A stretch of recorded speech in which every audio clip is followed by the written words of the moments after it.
ওং নমঃ শিবায়। একটা জিনিস লক্ষ্য করবেন যে পাড়ায় পাড়ায়, গ্রামে গ্রামে, শহরে প্রত্যেকটা জায়গায় মন্দিরের অভাব নেই। প্রতিটা শহরে, প্রতিটা গ্রামে, প্রতিটা পাড়া মহল্লায় নানা ঠাকুর দেবদেবীর মন্দির রয়েছে, রাইট? কিন্তু তা থাকা সত্ত্বেও মানুষের জীবনে দুঃখ, দুর্দশা, কষ্টের অবসান কেন হচ্ছে না? সে মন্দিরগুলি, এত এত মন্দির, মসজিদ, চার্চ নির্মাণ করা হয়েছে। আমি মন্দিরের কথাই বলছি, যেহেতু আমি হিন্দু ধর্ম নিয়ে আছে, যে ধর্মের বিষয় না কোনো।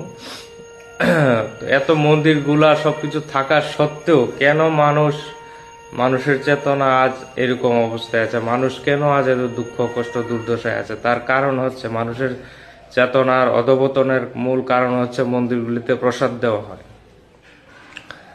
ভাবুন, মন্দিরগুলিতে প্রসাদ দেওয়ার সাথে তার সম্পর্ক কোথায়? তো ভালো জিনিস, প্রসাদ দেওয়া হচ্ছে। তার কারণ হচ্ছে মানুষ মন্দিরগুলিতে যায় প্রসাদ খেতে। 95% মানুষই যায় কেবলমাত্র প্রসাদ খেতে।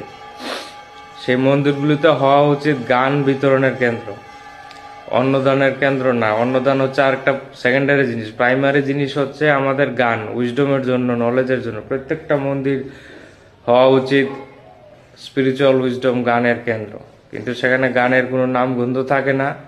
শুধু মানুষ খেতে যায়, হাত পেতে প্রসাদ, পেট ভরে প্রসাদ খেয়ে আনন্দ ফুর্তি করে আসে। তাহলে তার চেতনা পশুর স্তরেই রয়ে যায়।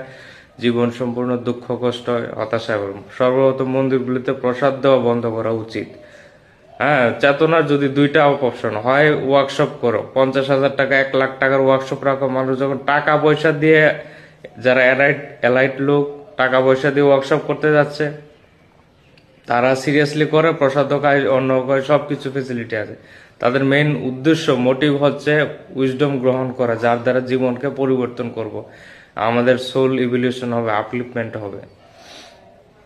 টাকা পয়সা দিয়ে ওয়ার্কশপ করছে, নয়তো ফ্রিতে হলে এই অন্নদানটা মন্দিরগুলিতে অন্নদানগুলি বন্ধ করে হাই স্পিরিচুয়াল পার্সনকে বসান সবগুলি মন্দিরে। তাহলে দেখবেন কিভাবে মানুষের জীবন পরিবর্তন হচ্ছে, মন্দিরগুলো কাজে আসছে। অন্নদান বন্ধ করলে মানুষ কেবলমাত্র 5% মানুষই যাবে, 1 to 5%। বাকিরা কেউ মন্দিরে যাবে, সবাই যায় পেট ভরে খেতে। তো যারা যাবে তাদের জীবনে পরিবর্তন হবে। তারা গান সঙ্গে করে নিয়ে আসবে, স্পিরিচুয়াল উইজডম। একমাত্র গানই হচ্ছে সবচেয়ে পবিত্র জিনিস। আমার কথা না, ভগবান শ্রীকৃষ্ণ, যতজন এনলাইটেন পার্সন আছে সকলের কথা, গানই হচ্ছে সবচেয়ে পবিত্র, যা আপনাকে মুক্ত করতে পারে সকল দুঃখ, কষ্ট, দুর্দশার থেকে মুক্তর একটাই উপায়। পেট ভরে খাওয়া তো পশু